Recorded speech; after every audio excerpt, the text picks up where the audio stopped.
What's cracking, everybody? My name's Scott, and we are back again to talk about what's been going on with the Seattle Kraken. Now, to be honest, there really hasn't been all that much going on with the Kraken, but fortunately those days are soon coming to an end as we close within double-digit days left until the expansion draft. Plus, there still has been some news, so let's check in with what has been going on.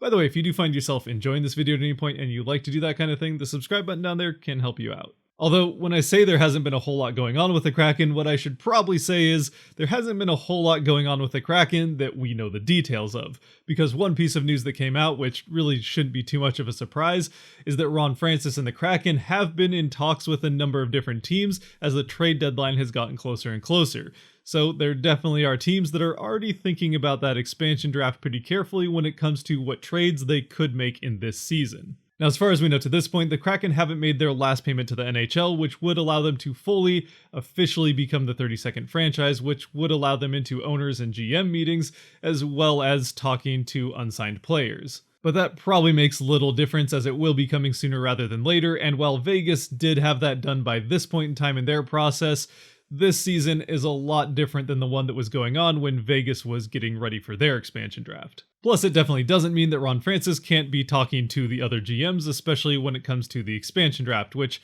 obviously he has been doing, because teams are definitely going to have to consider the expansion draft and what impact it could have on the trades they might want to make before the trade deadline coming up on Monday. And for all we know, again, while Seattle can't officially make any deals at this point, there very well could be some unofficial handshake type of deals that have been going on that could have a pretty big impact on how that expansion draft looks when the time comes. Moving on though from what the construction of the team could look like, when it comes to the construction of its stadium, well, things are still very much on track there, and the biggest piece of news that we saw recently was that the main construction crane finally came down, which at least visibly is another good sign that they are once again well on their way to having that done in time for the team to play in it at the beginning of next season. But probably the biggest news that we've seen from the team recently, or at the very least the most well-detailed piece of news we've seen from them, has to do with their other main building, their practice facility. Now, as far as I can remember anyway, I haven't talked a whole lot about the Kraken's practice facility up to this point, but once again, this is another project that looks to be well on its way to being finished by the start of next season.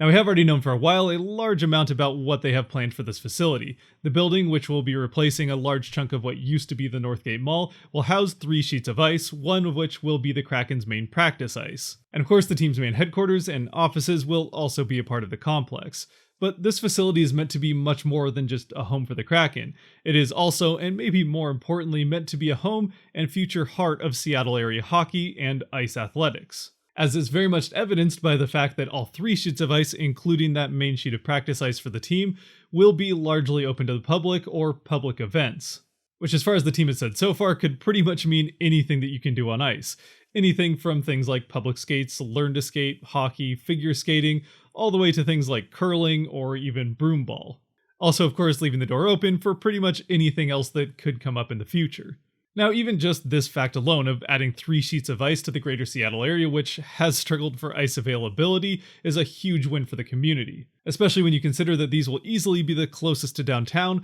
with the next closest being the Olympic View Arena, which has long been the closest ice sheet to downtown Seattle. Adding in, of course, how accessible this facility will be, especially once that Northgate light rail station is finished. Even outside of the ice, though, there are a lot of other cool features that this building has. For one, of course, there are stands so you could watch Kraken open practices when they're available, as well as the fact that at least one of the sheets of ice, which I would imagine would be that main one, has a wall of windows on one side that they can also open up to the outdoors to make it more of an open feeling area when they want to. But maybe the coolest, non-ice feature anyway, of this facility, and also the one that we learned more about most recently, is the sports bar and grill that will be a part of it, and also will overlook that main sheet of ice that the Kraken practice on. What is, at least for now anyway, being called the Kraken Bar and Grill will have a capacity of 300 people in the dining and bar areas, as well as an additional 40 for private dining spaces. Once again, it will overlook not 1, but 2 of the 3 rinks in the building, positioned between the Kraken's main practice rink and one of the other 2.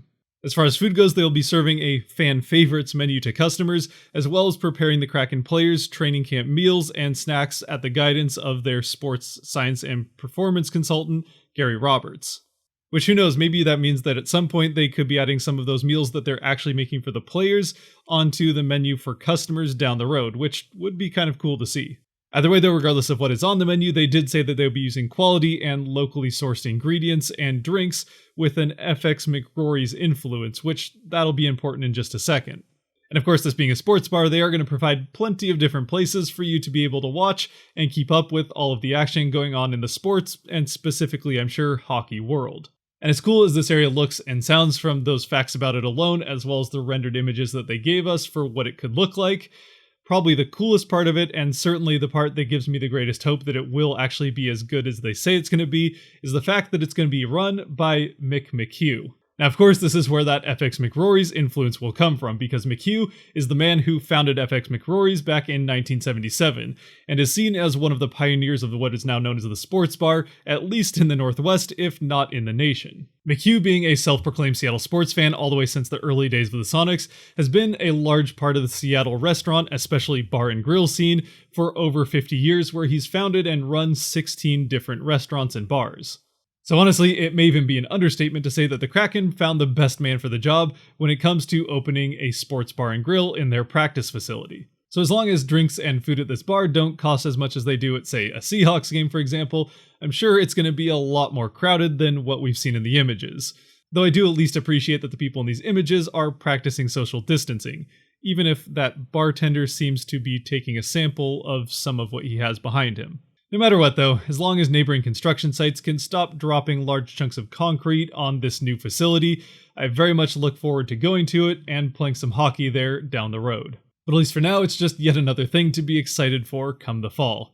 And that is really all the news that we've had from the Kraken so far lately. Honestly, I just kind of wanted to get this one out as I wait for the trade deadline so that I can continue doing some of those expansion draft videos. Also, if you are watching the NHL 101 videos, don't worry, I'm going to keep doing those, but I've got to keep getting these expansion draft videos out before the expansion draft actually rolls around, so don't worry, there will be more of those. Otherwise, if you have made it to this point, thank you very much for watching. If you did like or enjoy this video, there are buttons for that kind of stuff down below. Otherwise, if you think I missed something or there's other things you're excited about and would like to talk about them, leave those down in the comments section below. Otherwise, stay safe out there and be good to each other. Peace!